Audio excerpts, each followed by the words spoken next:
Welcome back. Frederick Riddle here, and with another episode of Becoming a Published Author is Fun. This is episode number 4. And today we are going to be looking at indie publishers. Now, so far we've looked at traditional and we've looked at self-publishing. Well, today we look at the last of the three. This is indie publishing. Now, some of you may already be indie publishers. Some of you may never even heard the term before. So, first of all, what does indie mean? It's a short term, simply means independent. We are independent authors. Or in the case of a publisher, we are independent publishers. The difference between an indie publisher and, for instance, a self-publisher, the self-publisher was in making, for them to make money, for them to produce and sell books, publish books for different authors and so forth. We take a slightly different look. We are also in it to make money, obviously, but what we do is we have a relationship with the author, and that's probably the best way to think of it. As an indie publisher, I have an interest in the author that I am working with, whose book I'm going to publish. I want to see them succeed. I want them to be the best they can be. And so, to be a good indie publisher, you need to have standards. And that is one of the things we're going to put over here. I didn't have it on here, but we'll just say it because this is something that is very, very important for an indie publisher and for an indie author. We want quality, we want originality, and a few other factors as well. But those two things stand out right away. Now you can have originality and be with a traditional. You can have originality and be with a self-publisher. But it's where you get to the quality, that's what happens there. Because if you're going to be a successful publisher, you want to market, you want to sell good quality books. And so you have to be a little bit choosy. So you do that by establishing some criteria. For instance, the criteria that I don't have them up here right now. I'll put it up before this is over. But T&R Independent Books is the publisher of Christian books. So that's part of our standard. I'm going to put that down here. We want them to be Christian. We want quality writing. Now, there's no such thing as a book that has no errors in it. Now, a lot of people will market things like that about you need a professional editor, and I would agree. If you can afford one, you should get one. But they say if you don't have one, you're not going to have a perfect book. Well, you're still not going to have a perfect book. I've been reading since I was a teenager. I'm now in my 80s. And I have been reading for a long time. I have never yet come across a book that was error-free. There are always going to be errors. That's not the problem. The problem is having excessive errors. Having a book that is laced with errors, has a lot of errors in it. You can cut that down. And if you can't afford to hire an editor, you're going to have to do your own editing. And one of the things I will get into with this particular vlog, or not this particular one, but in this whole vlog series, is that you will need to be an editor. I also cover this in posts in my blog. The thing is that editing requires work. And if you want to be a success, be in your own eyes, let alone anybody else's, you need to have a book that is as clear, as clean as possible.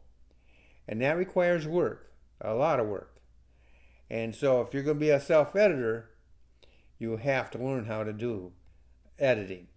So that's something you want to do, quality editing. You want to eliminate as many errors as you possibly can, and there are ways you can do it as a self-editor. You also, so we have standards. Christian, quality.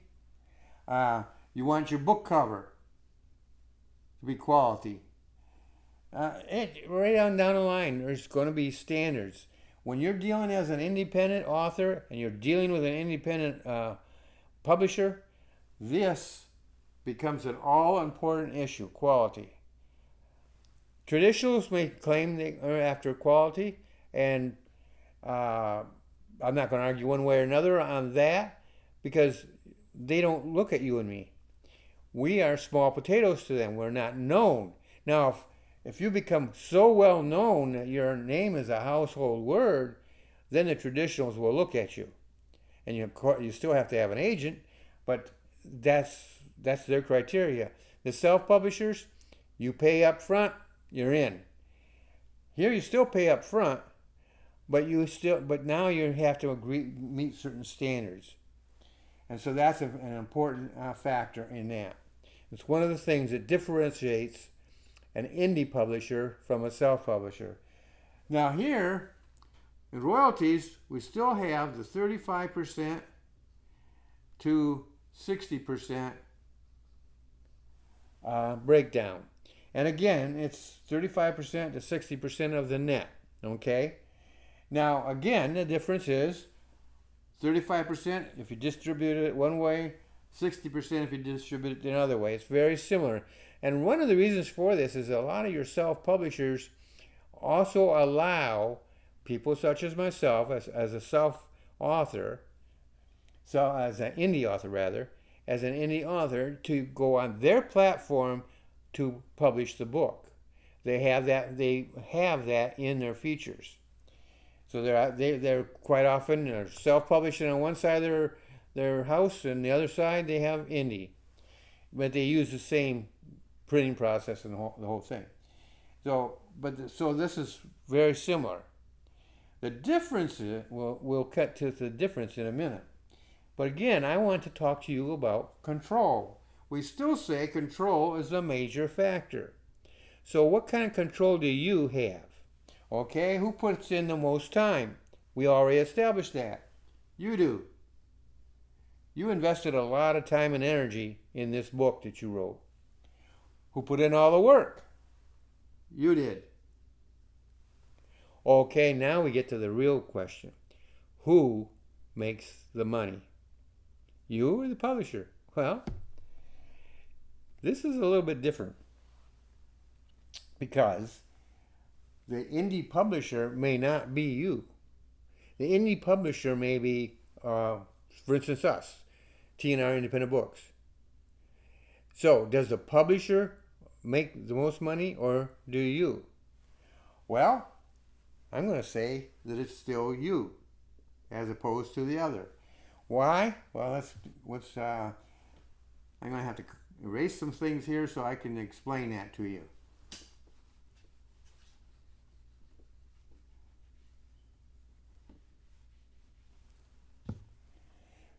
So, when we say net here, when we say net, in the case of an indie publisher, the net is everything that's after the basic cost. So that's minus. We'll put it down this way. You have gross minus basic cost. So the royalties now change a little bit. I said it was 35 to 60%, but the truth of the matter is it's anywhere from 35% to 100% net. Now, where the difference is that before it was 35 to 60% of the net, which left still 40% that the publisher would keep. They kept the 40% plus the basic cost. You can keep all of it. except for the basic cost. That belongs to the publisher. That would belong, for instance, to T&R Independent Books. We'll put TR over here. So whether if the TR in this case stands for us, but it could be any indie author, indie publisher. So you're keeping whatever you decide you want to do. Again, it'll probably come down into the distribution, how you distribute it. Because the more you distribute, the more cost it's going to be.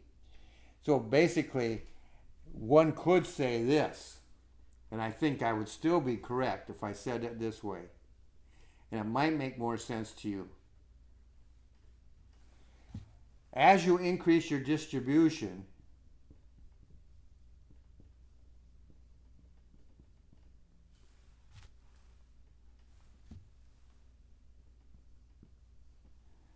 that increases the basic cost. And then you get 100% of the net. Now, that makes a whole big difference. Again, I mean, you have the gross. Say you're selling the book for $20. So let's say, so we'll put a 20 here. I don't know if you can see that, but we'll put 20 there. Basic cost, well, let's say your basic cost was $8. Okay?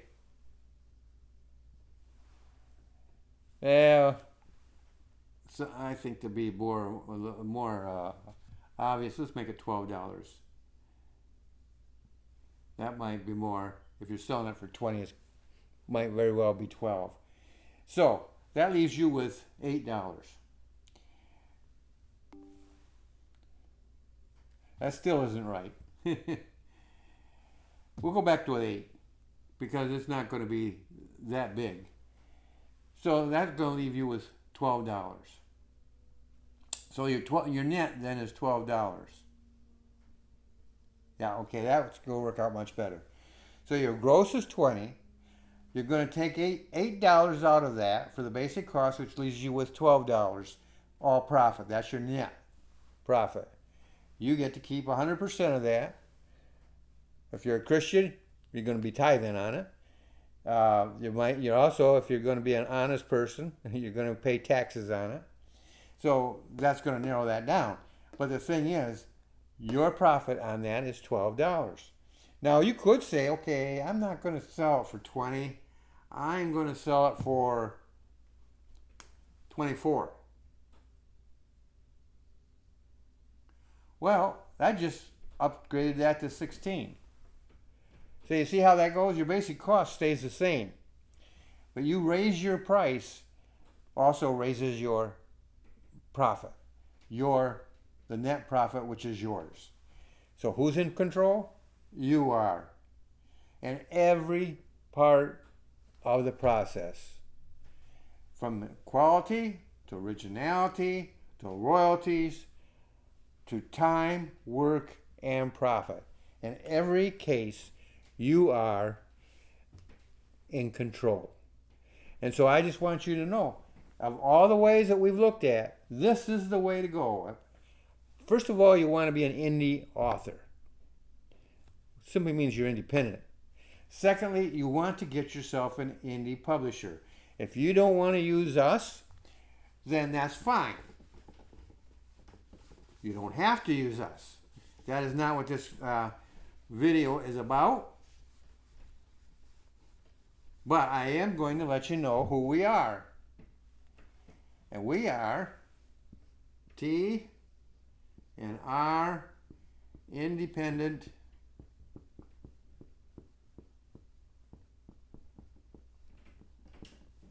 Books.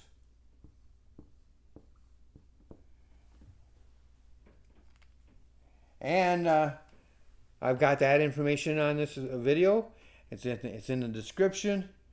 And if you are interested in us, you simply go to our website, contact us, and the discussion is on, and you will be pleased with what you have to hear. But the thing is this, whether it's us or somebody else, make sure it's an independent or an indie, if you want to just remember it that way, it's an indie publisher, because that is the best way for you to go. Now we're going to continue on with the series. This was episode 4. Episode 5, we're going to continue on, but we've now established that you as an indie author should be going with an indie publisher. I'll see you in the next episode.